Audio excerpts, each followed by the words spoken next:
और हमारे कोल्हान प्रमंडल के महामंत्री, महासचिव और साथ ही साथ प्रत्येक जिला में चयनित हमारी गठन किए गए तमाम पदाधिकारीगण और साथ ही साथ लोकतंत्र के चौथे स्तंभ मीडिया बंधु, press media, print media, digital media, electronics media, सभी को जोहार, झारखंडी जोहार, नमस्कार, आदाब। और साथ ही साथ देख पा रहे हैं जैसा कि स्थानीय थाना प्रभारी भी आए हैं अपने दल बल के साथ, उनका भी बहुत बहुत धन्यवाद करते हैं, आभार करते हैं। और शायद ऐसा प्रतीत हो रहा है कि आंधियों का आना आरंभ हुआ है। और खैर अगर टाइगर की एंट्री हो और अगर आंधी तूफान ना तो फिर स्वागत किस काम का। तो सबसे पहले मैं अपनी बातों को आगाज करने से पूर्व जमशेदपुर के पूर्व सांसद अमर शहीद सुनील महतो को नमन करता हूं, वंदन करता हूं।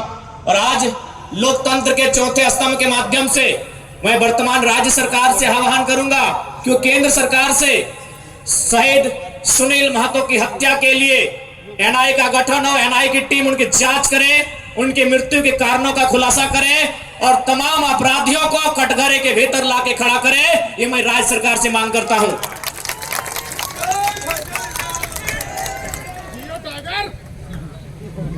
क्योंकि अगर आज एक एमपी को इंसाफ नहीं मिल पाएगा, एमपी जो प्रधानमंत्री के कक्ष में बैठता है, एक एमपी जो राष्ट्रपति के सम्मुख जाकर अपनी बैठकों को भाग लेता है, अगर इस राज्य में, इस देश में एक मेंबर ऑफ पार्लियामेंट को न्याय नहीं मिल पाएगा तो एक आम व्यक्ति न्याय की अपेक्षा कैसे रख सकता है। इसलिए मैं राज्य सरकार, चूंकि झारखंड मुक्ति मोर्चा की सरकार है और शहीद सुनील महतो झारखंड मुक्ति मोर्चा के अंग थे, हिस्सा थे, मैं उस सरकार से ये मांग करता हूं।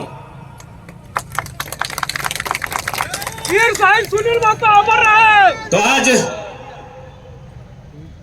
ये मेरे लिए भी गर्व का विषय है और शायद ये झारखंड के इतिहास का पहला विषय होगा कि हम प्रत्याशी हैं कोयलांचल का और नारा अगर जमशेदपुर में लग रहा है तो ये भी गर्व का विषय है।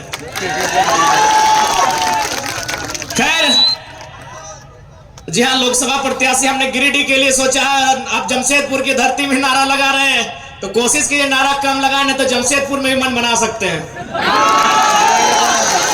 खैर अभी जमशेदपुर के लिए इरादा नहीं है क्योंकि मेरा सोच है कि हम पहला वोट खुद को दें और मेरा वोटर आईडी गिरिडीह में है। इसलिए बाकी भविष्य में जहां जहां से लोग डिमांड करेंगे और जहां से हम लड़ सकते हैं वहां मैदान जंग में शामिल होंगे, क्योंकि हम एक क्षेत्र का लीडर बनने नहीं आए हैं। आज ये कोल्हान की धरती, आज इस धरती के चारों ओर बड़ी बड़ी इमारतें, न जाने कई हजार फैक्ट्रियां, कंपनियां, एक बड़ा उद्योग का क्षेत्र, लेकिन आज जब स्थानीय लोगों को वहां निम्न पाते हैं तो बड़ा सवाल आता है कि आखिर किसके लिए यह झारखंड राज्य अलग किया गया। 88 सालों का संघर्ष, 88,000 का बलिदान, धरती आबा बिरसा मुंडा की जन्मतिथि 2015 नवंबर को यह राज्य अलग हुआ, बिहार राज्य से कटकर 46% भूभाग लेकर 79,714 वर्ग किलोमीटर और उस समय 18 जिले लेकर यह राज्य अलग हुआ। लेकिन आज आप देख सकते हैं, आपकी नजर जहां तक जाएगी, आप जहां तक अपनी नजर को दौड़ा सकते हैं, आज आपको एक ही चीज तस्वीर सामने आएगी कि आज भी झारखंड के लोगों को छलने का, ठगने का काम किया जा रहा है, उसके खिलाफ हम उलगुलान लेकर आए हैं। इन साफ शब्दों में कहेंगे कि मर्यादा पुरुषोत्तम को श्री राम कहते हैं, मर्यादा पुरुषोत्तम को श्री राम कहते हैं, बांसुरी वाले को घनश्याम कहते हैं, मिसाइल मैन को अब्दुल कलाम कहते हैं और जो टाटा बीसीएसएल से आंख मिलाए उसे टाइगर जयराम कहते हैं। बिल्कुल सवाल होगा, जबकि मुझे बहुत सारे लोगों ने कहा कि आप फ्यूचर के लीडर हैं झारखंड का, आप झारखंड का भविष्य है, आप अच्छा बात बोलते हैं, आप अच्छे हैं भी, लेकिन कोशिश कीजिएगा कि कोल कंपनियों के खिलाफ मत बोलिएगा, टाटा, वेदांता, बिड़ला के खिलाफ मत बोलिएगा, ये बड़ी हस्ती है। तो हम भी कह दें कि अगर आप बड़ी हस्ती हैं तो याद रखिएगा उस बस्ती को हमारी हस्ती के कारण आप टिके हैं। जी हाँ, ये बातें हमारे सामने आई कि आप, और बिल्कुल इतिहास गवाह है, चूंकि इसे टाटा नगरी के नाम से जाना जाता है, तो मैं आपको इतिहास के पन्ने से परिचय करवाऊंगा। 1977 का वो साल था, लेकिन वो कोल्हान नहीं, वो कोयलांचल था। वो टाटा सीजवा नामक क्षेत्र था और वहां के जीएम ने एक कोयलांचल के हीरे को ऑफर किया था कि हम तुम्हें कार देंगे। उस कोयलांचल के हीरे ने कहा था हमें कार नहीं, बदले में रैयतों के लिए रोजगार चाहिए। इस बात में उनके बीच तू मैं हुआ था, वाद विवाद बढ़ा था। और आज इतिहासकार कहते हैं, आज जो लोग गांव में वो कहते हैं कि शहीद शक्तिनाथ महतो ने उस समय तत्कालीन टाटा के जीएम के गालों में खींचकर 2 तमाचा लगाया था। मैं उस वंश का औलाद हूं, मैं उस कौम का औलाद हूं। हाँ, ये मानता हूं कि बदले में फिर बाद में शहीद शक्तिनाथ महतो की हत्या उसी टाटा के जीएम के नेतृत्व में हुआ था। आज उसी का पाई पाई हिसाब लेने आया हूं। अरे कब तक डरेंगे भाई? अरे क्यों डरेंगे? मौत से क्यों डरेंगे? मौत तो हमारे नसीब में है। 77 में शक्तिनाथ महतो, 10 साल बाद 87 शहीद निर्मल महतो, 12 साल बाद 99 रतिलाल महतो, फिर 8 साल बाद 2007 शहीद सुनील महतो। तो सुन लीजिए कंपनी के दलालों, 77, 87, 7 अंत में 7 आता है। अब सामने है 2027। आप तैयारी कर लीजिए जरा महतो के लिए, लेकिन इस बार भूल मत कीजिएगा, क्योंकि मैं अपने समर्थकों को साफ साफ कह दूंगा, बिल्कुल, क्योंकि आज विधायक सांसद की औकात नहीं है इन कई लाख करोड़ के कंपनियों के खिलाफ बात करने की, लेकिन एक साधारण सा लड़का इनके खिलाफ बात करता है। हो सकता है हमारी हत्या होगी, हमें परवाह नहीं, लेकिन अगर मुझे मानने वाले लोग हैं और मेरी हत्या होती है तो मैं आपसे कहूंगा उस समय धरना नहीं दिया जाएगा, ना कोई आगजनी किया जाएगा, ना ही सड़क जाम किया जाएगा, और ना ही बसों का शीशा फोड़ा जाएगा। यदि सच में हमारी हत्या से आपको गुस्सा लगे तो शीशा नहीं, सर फोड़ना उन बेईमानों का जिनके कारण हमारी हत्या होगी। बहुत दिन तक डर के रहे, बहुत दिन तक डर के रहे। कत्ल होगा, शहादत होगी निर्मल महतो की, शहादत होगी सुनील महतो की, और टाटा में असिस्टेंट जीएम के पद पर काम करेगी एसएस की पत्नी। हम सवाल करेंगे, ये सवाल करने का हमको हक है। शहादत देंगे सुनील महतो। आज उनकी विधवा मां रो रही है, आर्थिक दयनीय स्थिति का सामना कर रही है, और एसएसपी की बीबी यहाँ फ्री फोकट में जनरल मैनेजर पद पे काम करेगी। हम इसका सवाल करेंगे, आपको जो कहना है कीजिए, आपको जो करना है कीजिए। अरे कब तक डरेंगे कोल्हानवासी? कब तक डरेंगे? कब तक इनकी गुलामी सहेंगे? अरे जिनके हमारे बाप दादाओं की जमीनों पर टाटा जमशेदपुर खड़ा है, हमारी बाप दादा की जमीन पे उसा मार्जिन खड़ा है, हमारी बाप दादा की जमीन पे टिस्को खड़ा है। इस बात को जहन में याद रखिएगा कोल्हानवासियों। आज कोल्हांचल से ये टाइगर ये संदेश लेके आया है कि अब हमें डरने की नहीं, अरे मरना पड़े तो मर जाइए, लेकिन आने वाली पीढ़ी के भविष्य के लिए आज हमें इस लड़ाई को लड़ना होगा। मैं लोकतंत्र के चौथे स्तंभ के माध्यम से मैं सवाल करूंगा टाटा मैनेजमेंट से कि ललित दास कौन है? Who is Lalit Das? What is his ability? उसकी योग्यता क्या है? कौन है ललित दास? उसकी योग्यता क्या है? कितना तक पढ़ा है कि आज सीएसआर को संभालेगा, आज IL6 में नौकरी करेगा?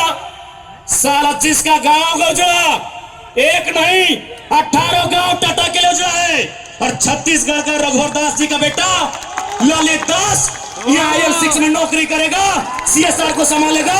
हम सवाल करेंगे, पूछेंगे मैनेजमेंट से, छापिए इसको हेडलाइन में कि जयराम महतो टाटा प्रबंधन से सवाल करता है, जमशेदपुर की टाटा प्रबंधन से, कि ललित दास कौन है, क्या है उसकी योग्यता।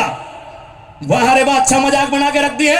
कत्ल होगा हमारा, लहू बहेगा हमारा, हमारी लहू से स्वर्णरेखा की नदी लाल होगी, हमारी लहू से दामोदर की नदी लाल होगी और ललित दास माला माल होगा। हम सवाल भी करेंगे और बवाल भी करेंगे, इस बात को लिख लीजिए। आइए सामने टाटा के प्रबंधन और हमें उत्तर दीजिए कि ललित दास कौन है, क्या है उसकी योग्यता। पूर्व मुख्यमंत्री का बेटा होना योग्यता है या वर्तमान राज्यपाल का बेटा होना योग्यता है? क्या यह योग्यता कहा जाएगा? भारत एक संवैधानिक राष्ट्र है। क्या बाप के दौड़ने के बदले बेटा दरोगा बनेगा? बाप के दौड़ से बेटा दरोगा बनेगा? बाप एग्जाम पास करेगा, बेटा टीचर बनेगा? तो पूर्व मुख्यमंत्री है चाहे वर्तमान राज्यपाल रहे, ललित दास कौन है, हमको हिसाब किताब चाहिए। राज ना ये चुनावी भाषण देने आए हैं, न राजनीति की बात करने आए हैं। एक संदेश लेके आए हैं कि कोयलांचल और कोल्हान के लोगों, हम दो हमारे दो नहीं। बिल्कुल इस भ्रम में मत रहिए, हम दो हमारे दो नहीं। तीसरा पैदा कीजिए, उसको निर्मल महतो बनाइए, उसको हथियार से लेस कीजिए। अरे कैसे लड़ेंगे आप इनसे? 20 लाख करोड़ की प्रॉपर्टी है इनकी, आप ऐसे लोगों से लड़ पाएंगे? आपका टीचर बेटा लड़ पाएगा? आपका वकील बेटा इनसे लड़ पाएगा? आपका डॉक्टर बेटा इनसे लड़ पाएगा? इसलिए आज कोल्हान और कोयलांचल, हम दो हमारे दो नहीं। तीसरा पैदा कीजिए, उसको निर्मल बनाइए और उन बेईमानों से युद्ध के लिए तैयार कीजिए। आपको बचाने कोई नहीं आएगा। अरे आप किससे उम्मीद करते हैं?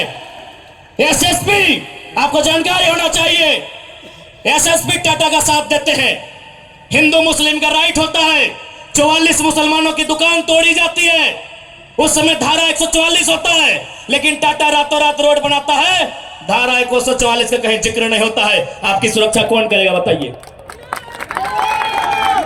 कौन करेगा आपकी सुरक्षा? ये हम आप बताइए हमें, कौन करेगा आपकी सुरक्षा? आज ये डोबो का वीडियो किसी हो, कोई डोबो का सीओ है। पहले मैं कहना चाहूंगा, यह बहुत सारे पुलिसकर्मी हैं जो ईमानदार हैं, उनको नमस्कार है।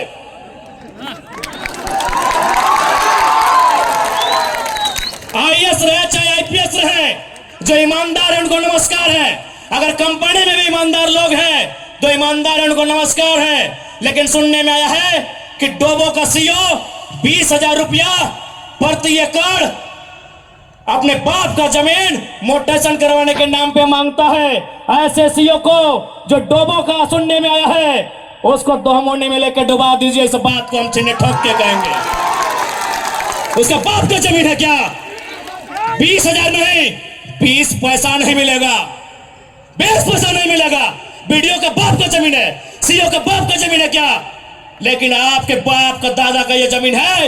ये 4000 साल से हम ये खेती बाड़ी करते हैं, ये हमारा प्रमाण है।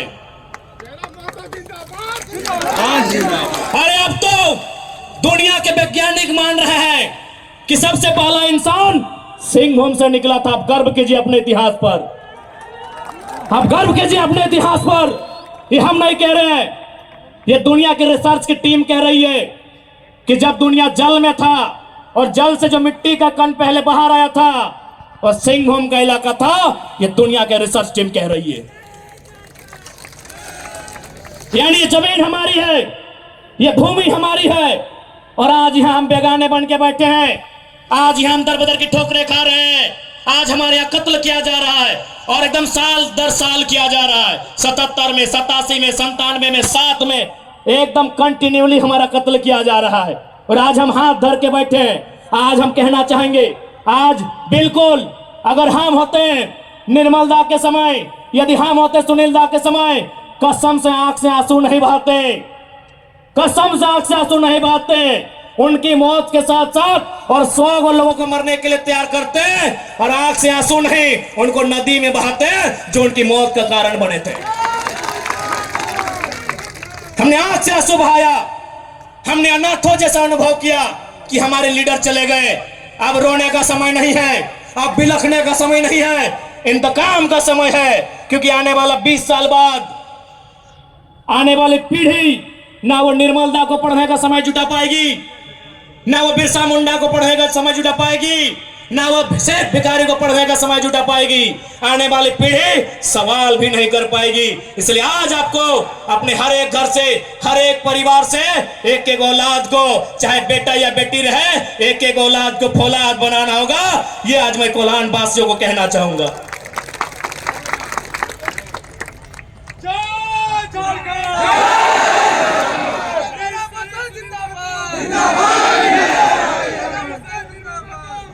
आज मैं एक सवाल करूंगा इस भीड़ से, मैं सवाल करूंगा टाटा नगरी में बसे बड़ी बड़ी इमारतों में बैठे लोगों से कि जब 1907 में टाटा की स्थापना हुई थी, मालिक कौन था? टाटा का कोई होगा? जब 1907 में टाटा की स्थापना हुई थी, मालिक कौन था? Who was the founder? Who was the owner? Tata का कोई होगा? नौसरे भाई टाटा या जो भी उनका नाम है। आज 115 साल बीत चुके हैं।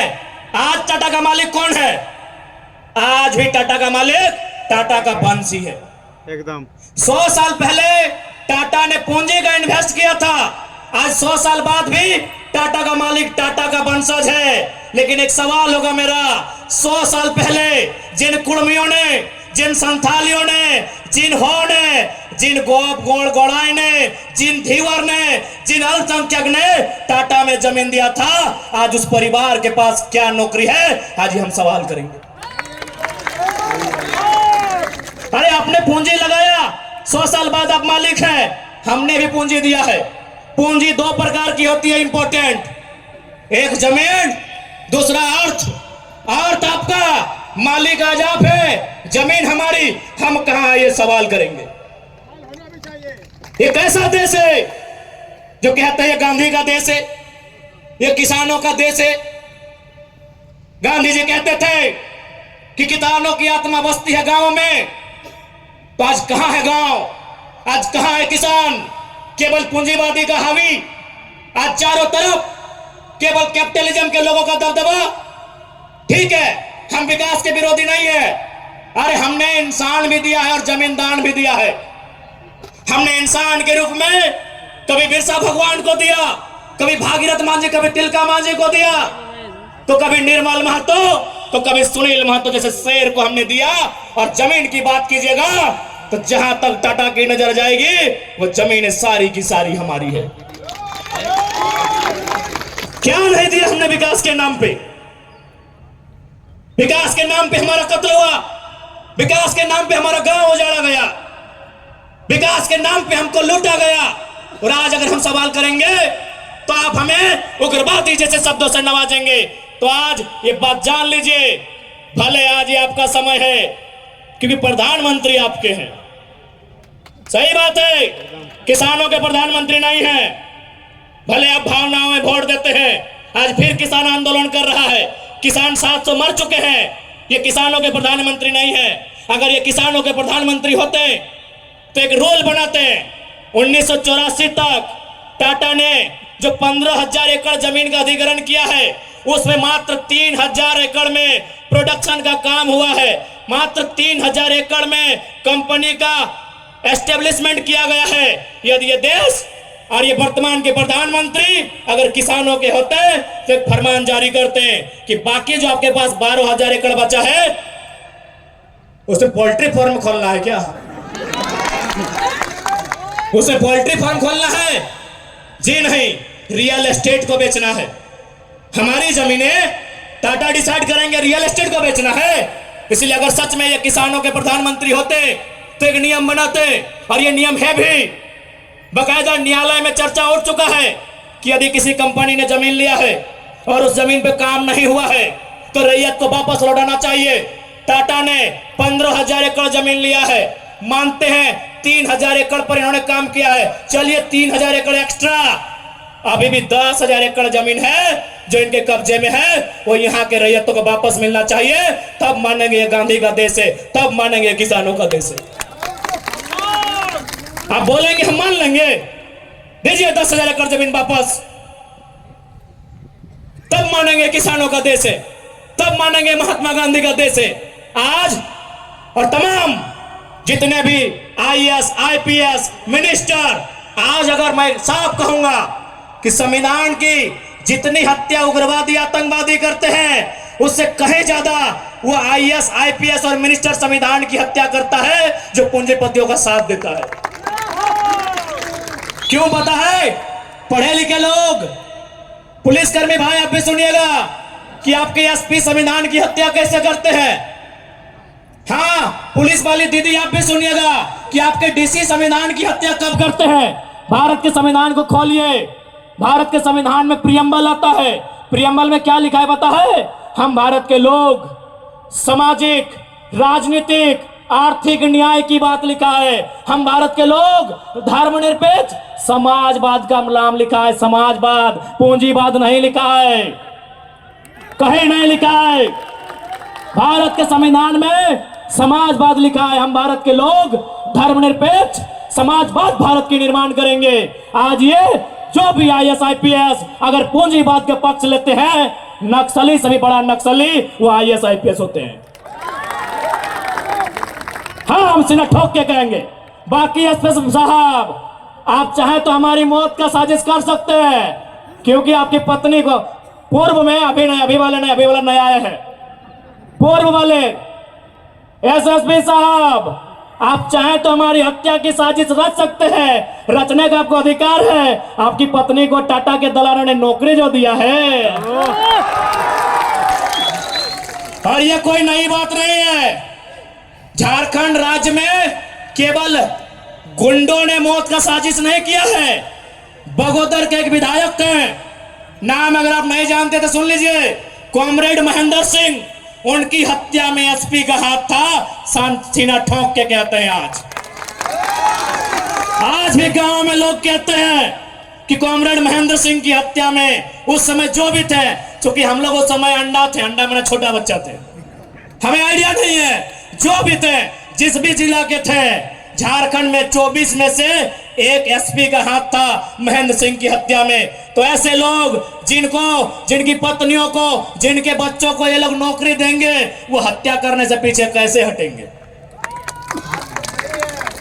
तो सुन लीजिए महोदय, क्योंकि आपकी योग्यता का हम सम्मान करते हैं, आपकी प्रतिभा का सम्मान करते हैं, आपकी एजुकेशन का सम्मान करते हैं, लेकिन एक बात कहेंगे, हम गरीब लोग हैं, बद्दुआ नहीं देते हैं, लेकिन हमारे दिल से एक हाय निकलती है। उस हाय से याद रखिएगा, ये विधाता आपको कभी माफ नहीं करेगा। अरे भाई, अगर हिम्मत नहीं है तो काहे गर्व से बोलते हैं कि आईएएस आईपीएस बन के आए हैं? अगर Tata, Vedanta, Birla, BCCL, CCL, Ambani, Adani, Usha Martin, TISCO, Telco, अगर उनकी गलत नीतियों से आपको लड़ने का हिम्मत नहीं है तो काहे खुद को आईएएस आईपीएस की गिनती करवाते हैं? चपरासी बनिए, चपरासी बनिए। और हम ये भी मानते हैं कि आज आपके पास शक्तियां हैं। अरे बहुत अच्छा, क्या कीजिएगा? ऐसे भी तो हमारा कत्ल होता आया है। हम कत्ल होते होते हम मरते मरते परेशान हो चुके हैं। हमने बहुत कत्ल देखा है।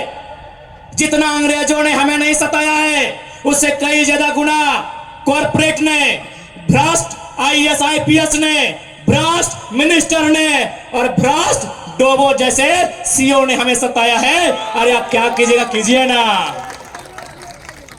मरने सब आया है, कौन यहां जीने आया है? 610 ट्रिलियन वर्ग किलोमीटर सूरज। हमारे साथ अगर हमारी सभा को सुनेगा तो कुछ जनरल नॉलेज भी बढ़ा देंगे। 610 ट्रिलियन वर्ग किलोमीटर सूरज एक दिन मर जाएगा। 510 मिलियन वर्ग किलोमीटर की धरती, यह भी एक दिन मर जाएगी। 165 वर्ग किलोमीटर में फैला हुआ, मिलियन वर्ग किलोमीटर में फैला हुआ प्रशांत महासागर, इसे पानी भी एक दिन सूख जाएगा। 5,95,000 वर्ग किलोमीटर, 95 लाख वर्ग किलोमीटर फैला हुआ हिमालय का पहाड़ एक दिन पिघल जाएगा। 38 मिलियन वर्ग किलोमीटर में उगने वाला चंद्रमा मर जाएगा। अरे 5 फीट का इंसान काहे डर रहे हैं? काहे डर रहे हैं? आपकी डर आपकी मौत का कारण है। आपकी डर आपकी भय का कारण है। मैं एक लाइन कहूंगा, एक क्रिकेट का उदाहरण आपको दूंगा।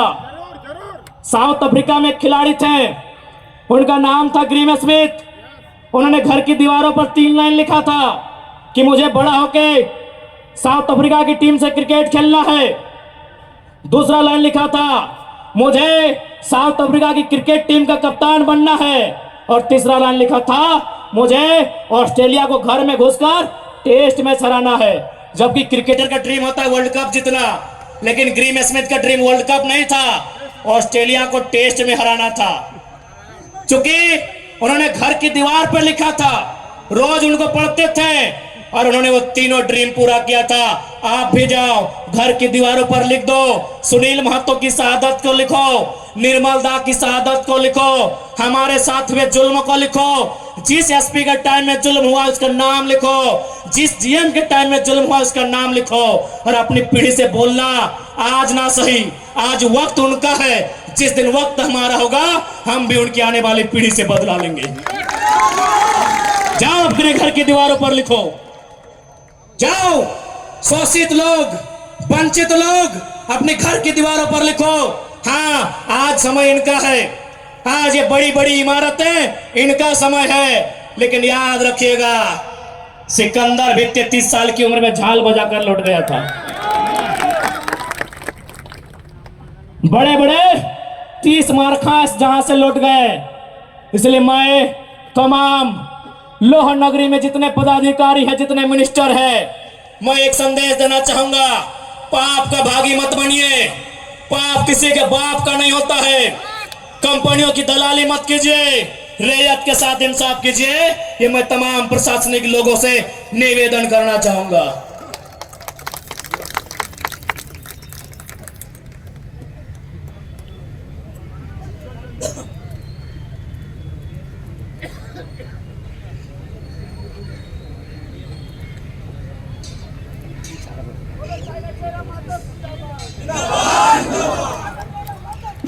जिंदाबाद।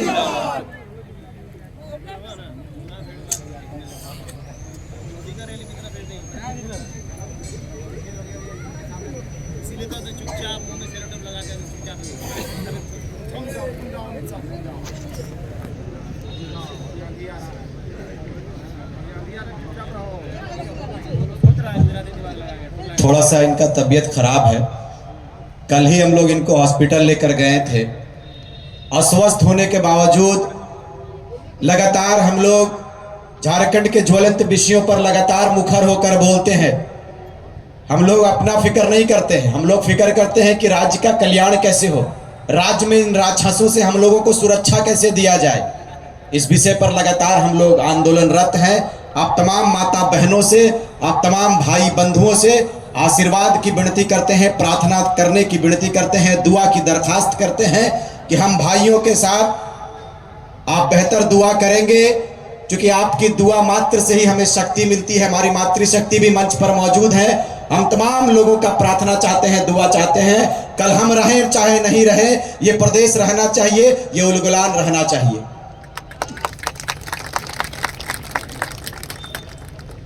क्योंकि कभी इनका बीपी डाउन हो जाता है तो कभी मेरा हो जाता है। कल मेरा भी तबीयत खराब था, लेकिन इनका तबीयत खराब देखकर हमने कहा कि आपको अभी खराब नहीं होना है। कल हम भी रात में फीवर का दवा खाकर सोए। आप दुआ करने का काम करें। थोड़ा सा तेल लगा दो ना, हल्का तेल उल है, यहाँ लगा दो, यहाँ पे, यहाँ पे, यहाँ पे, इसमें लगा दो, इसमें, यहाँ पर, हाँ बस, हाँ ठीक है। अगर जयराम महतो को नेता बनना रहता तो इन नेताओं से कह देना कि आपसे बड़े बड़े नेता इनको खरीदने के लिए आ चुके थे। 1-2 करोड़ नहीं, 100 करोड़ तक का ऑफर आया, लेकिन इन्होंने ऑफर को ठुकराया और कहा कि झारखंडी जनमानस हमारे साथ है, हमारे ऊपर विश्वास किया है। जयराम महतो अपने आप को बलिदान दे सकता है, अपने आप को सूली के हवाले चढ़ा सकता है, कर सकता है, लेकिन झारखंड के साथ व्यवहार गलत नहीं कर सकता, धोखेबाजी नहीं कर सकता है। आप दुआ देने का काम करें, दुआ देंगे तभी हमें शक्ति मिलेगी।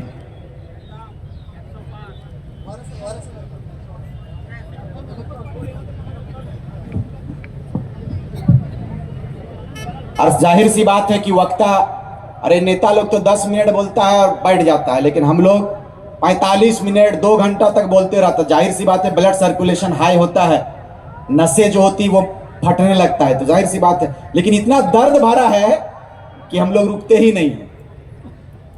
हम चाहेंगे कि मंच पर आए हमारे बड़े दादा टाइगर जयराम महतो जी।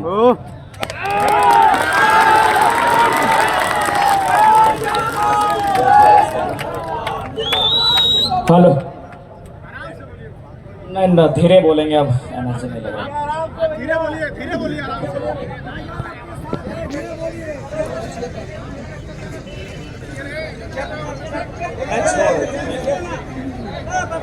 छोड़ दे, छोड़ दे। चेयर में बैठ के बोलिए ना जी, चेयर में बैठ के बोलिए। चेयर में बैठ जाइए, आराम से, कहाँ लिया आप?